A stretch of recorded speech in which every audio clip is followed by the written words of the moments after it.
To sinful reactions. तो आप लोगों ने मुस्कान रस्तोगी का केस तो जान ही लिया होगा, मेरठ मर्डर केस, जिसको ड्रम मर्डर केस भी बोलते हैं। तो ये जो मुस्कान रस्तोगी है वो अपने लवर के साथ में मिलके अपने पति का जो है मर्डर कर देती है। और ये सारी जो स्टोरी है उस स्टोरी के ऊपर बात नहीं करते, लेकिन ये क्राइम इन लोगों ने कमिट कैसे किया, मतलब ऐसी कंडीशन तक ये लोग कैसे पहुंच गए कि इन लोगों ने इतना ज़्यादा ग्रुसम क्राइम कमिट कर दिया। और मुस्कान ने ये भी नहीं सोचा कि इसका जो हस्बैंड है वो मर्चेंट नेवी में है, इतना अच्छा कमाई है उसका, मतलब लोग तो मरते हैं मर्चेंट नेवी में जाने के लिए, लेकिन इस लेडी ने ये भी नहीं सोचा कि ये सब क्राइम वो कमिट करेगी तो बच्चे का फ्यूचर का क्या होगा, बच्चा कैसे वो पालेगी। और इन लोगों की जो लव मैरिज इन लोगों ने की थी 2016 में, जिसके वजह से इनको 5 साल या 6 साल की बच्ची भी है, उसके फ्यूचर के बारे में भी इस लेडी ने नहीं सोचा। तो ये इसका दिमाग इतना ज़्यादा ख़राब कैसे हुआ, इन चीज़ों के बारे में बात करेंगे। आपका कोई जानकार है जिसके ऊपर आपको शक है कि ये पर्टिकुलर पर्सन जो है ये ड्रग के चपेट में आ गया, तो उसको ड्रग्स के चपेट से बाहर कैसे निकालना है उसकी कुछ टेक्निक्स मैं आपको बताऊंगी, तो बने रहना पूरे एंड तक वीडियो में। तो देखो, जो मुस्कान रस्तोगी है वो साहिल के साथ में जब मिलती है तब साहिल जो है वो पहले से ड्रग कंज्यूम कर रहा था, तो उसके साथ में बात करते करते ये भी धीरे धीरे जो है वो ड्रग्स को कंज्यूम करना चालू कर देती है। अब साहिल शुक्ला है, उसके घर का हुलिया वगैरह भी आपने देखा होगा, वॉल पे एक स्केच उसने बना रखा था शिव भगवान का, और कुछ एक और कोई स्टैटिक चीज़ बना रखी थी जिसको लोग ब्लैक मैजिक से भी जोड़ रहे हैं। साथ में ये भी बोल रहे हैं कि ये जो साहिल था ये थोड़ा सा अंधविश्वासी था, ये अपनी मरी हुई माँ से बात करता था और इसे ऐसा लगता था कि अपनी माँ से बात कर रहा है। तो देखो, जो ड्रग एडिक्ट्स लोग होते हैं ना, वो इतने ज़्यादा उनका माइंड करप्ट हो जाता है कि वो लोग चीज़ों को इमेजिन करने लग जाते हैं। और ऐसे जो लोग होते हैं ना, वो कितने लंबे समय से ड्रग कंज्यूम कर रहे हैं उसके ऊपर डिपेंड करता है। और ऐसे लोगों को स्किज़ोफ्रेनिया की बीमारी, मेनिया, बाइपोलर डिसऑर्डर और डिप्रेशन, ये सारी दिमाग की बीमारियां हो जाती है ये सारी चीज़ें कंज्यूम करने की वजह से। तो हो सकता है कि वो ये सारी चीज़ों को हेलुसिनेट करता हो, उसे ऐसा लगता हो कि इसकी माँ जो है इससे बात कर रही है। और दूसरी चीज़ ये कि जितना हमारे बॉलीवुड में और नेटफ्लिक्स की सीरीज़ में ड्रग्स को इतना ज़्यादा ग्लैमराइज करके दिखाया जाता है, तो लोग कहीं ना इन्फ्लुएंस हो जाते हैं ये सारी चीज़ों को कंज्यूम करने के लिए।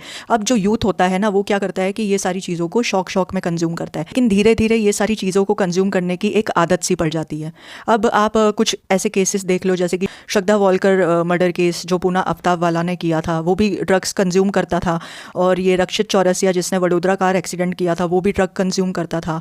और सुशांत सिंह राजपूत और दिशा सालियान का जो केस है, जो अभी हाईलाइट में चल रहा है काफ़ी, इसमें भी एक ड्रग एब्यूज़ का ही एंगल था। तो ये सारी चीज़ें जो है ना कहीं जितने भी क्राइम्स हो रहे हैं हमारे कंट्री में, कोई कभी कहीं से कोई न्यूज़ आती है कि कोई जो माँ है वो अपने बच्चे को मार रही है, कहीं पे कोई हस्बैंड जो है अपनी वाइफ को काट करके मार रहा है। तो इतने सारे क्राइम्स ये बढ़ कैसे रहे हैं? तो इन सारे क्राइम्स के पीछे की एक वजह ये भी है कि कहीं ना कहीं जो क्रिमिनल होता है वो कुछ ना कुछ नशा तो वो करता ही है, और नशे की चपेट में ही ये सारे क्राइम्स को अंजाम देता है। तो होता ये है कि ये जो नशा है, जो मुस्कान रस्तोगी और साहिल शुक्ला जो कंज्यूम करते थे, स्टैक और गांजा, चरस वगैरह जो भी चीज़ें ये लोग कंज्यूम करते थे, तो ये क्या करता है, ये सारी चीज़ें जो होती है ये साइकोट्रॉपिक ड्रग्स होती है। अब धीरे धीरे ये माइंड को इतना ज़्यादा अटैक करती है, इतना ज़्यादा तुम्हारे माइंड को कंट्रोल करने लग जाती है कि धीरे धीरे आपकी बॉडी को ये सारी चीज़ों की लत हो जाती है। अगर आपको ऐसा लगता है कि आपके जान पहचान में या आपके फ्रेंड सर्कल में कोई बंदा ड्रग के चपेट में आया है कि नहीं आया, वो चीज़ों को पता करने के लिए आपको कुछ पॉइंटर्स मैं दे रही हूँ, वो सारे पॉइंटर्स मैच कर लोगे। और इन सारे पॉइंटर्स में से अगर 4-5 पॉइंट भी मैच होते हैं ना, तो यानी आप समझ जाओ कि वो जो पर्सन है जिसके ऊपर आपको शक हो रहा है वो रियलिटी में ड्रग के चक्कर में पड़ चुका है। तो सबसे पहली चीज़ ये कि जो ड्रग कंज्यूम करता है उस इंसान की आँखें हमेशा रेड रहती है। अगर आप उनसे क्वेश्चन करोगे कि तुम्हारी आँखें रेड क्यों हैं, तो वो बहाने देंगे कि हमारे आँख में धूल चली गई, मच्छर चला गया वगैरह वगैरह, लेकिन ये हर टाइम ही वो ऐसा ही बहाना देंगे। दूसरी चीज़ ये कि इन लोगों का नेचर बहुत ज़्यादा चेंज हो जाता है, मतलब बहुत ज़्यादा चिड़चिड़े हो जाते हैं, गुस्सा आता है इनको छोटी छोटी चीज़ों में। और ऐसे लोग जो हैं वो पैसे उधार मांगना चालू कर देते हैं, क्योंकि ये पैसों को इतना ज़्यादा यूज़ करते हैं ड्रग्स को ख़रीदने के चक्कर में, जिसके वजह से इनके पास पैसों की शॉर्टेज हो जाती है।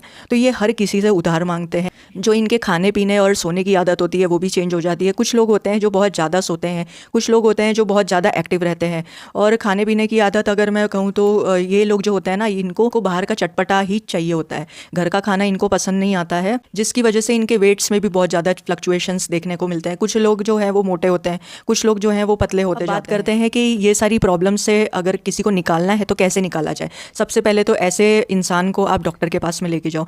डॉक्टर जो है इनका ब्लड टेस्ट करेंगे, जिसके वजह से वो कंफर्म करेंगे कि बॉडी को कितने ड्रग्स कंज्यूम करने की आदत पड़ चुकी है। उस हिसाब से वो लोग जो है मेडिसिन को प्रेस्क्राइब कर करते हैं जिसमें माइंड रिलैक्सेंट्स कंपोनेंट्स होते हैं, जिसकी वजह से उस पेशेंट को बहुत ज़्यादा नींद आएगी, वो हमेशा सोता रहेगा, और जिसके वजह से उसका जो माइंड होता है ना वो उस तरीके से प्रोग्राम होता है कि वो जो बंदा है वो ड्रग्स कंज्यूम करने का उसे क्रेविंग ना हो, और धीरे धीरे वो ड्रग्स से कट ऑफ हो जाता है। कुछ लोग क्या करते हैं कि स्टार्टिंग के 2-3 महीने ट्रीटमेंट लेते हैं साइकेट्रिस्ट से, फिर सडनली तीसरे चौथे महीने छोड़ देते हैं दवाइयों को, लेकिन ऐसा बिल्कुल भी नहीं करना है। ये बहुत बड़ी गलती है जो बाद में जाके आपको क्या करेगी, रिलैप्स करवा देगी, फिर वापस से आपको ड्रग कंज्यूम करने की क्रेविंग होने लग जाएगी। क्योंकि जब ड्रग्स लेना छोड़ते हो तो आपकी बॉडी में बहुत ज़्यादा विड्रॉल सिम्टम्स आते हैं, घबराहट हो सकती है, गर्मी लग सकती है, पसीना आ सकता है, बहुत सारी चीज़ें हो सकती है, लेकिन थोड़ा सा पेशेंस रखने की ज़रूरत होती है। साथ ही में फैमिली का ऐसा सपोर्टिव सिस्टम होना चाहिए जो थोड़ा पेशेंट के साथ में कोप अप करे, उसके जो टेंट्रम्स है उसको झेले, थोड़ा सा शांति रखे, क्योंकि ऐसे लोग जो होते हैं ना वो बहुत ज़्यादा एग्रेसिव होते हैं। अगर आप उनको ड्रग नहीं दोगे तो वो हो सकता है कि जितने टाइम वो ड्रग से दूर रहते हैं ना, तो ऐसे लोग जिद करते हैं कि हमें नहीं मिलेगा तो हम खुद को ख़त्म कर देंगे या खुद को नुकसान पहुंचाएंगे या दूसरों को नुकसान पहुंचाने की और ट्राई करते हैं। तो ऐसे जो लोग होते हैं ना, इनको घर पे समझाने से नहीं चलता है। घर पे आप लोग ये सोचोगे कि हम समझाएंगे, हम खुद से काउंसलिंग देंगे तो ये जो बंदा है वो ड्रग्स कंज्यूम करना छोड़ देगा, लेकिन ऐसा नहीं होता है, क्योंकि ऐसे लोग जो होते हैं ना वो प्रोफेशनल ट्रेन डॉक्टर के थ्रू ही ठीक होते हैं। और सिटी का सबसे जो बेस्ट साइकेट्रिस्ट होता है ना, आपको हमेशा उसके पास ही ले जाना है, क्योंकि ऐसे भी साइकेट्रिस्ट होते हैं जो मरीज़ को और ज़्यादा बीमार बना देते हैं, बिकॉज उनके जो मेडिकेशंस होते हैं हो सकता है उनको एक्सपीरियंस ना हो या फिर वो ढंग की दवाई ना दे सके।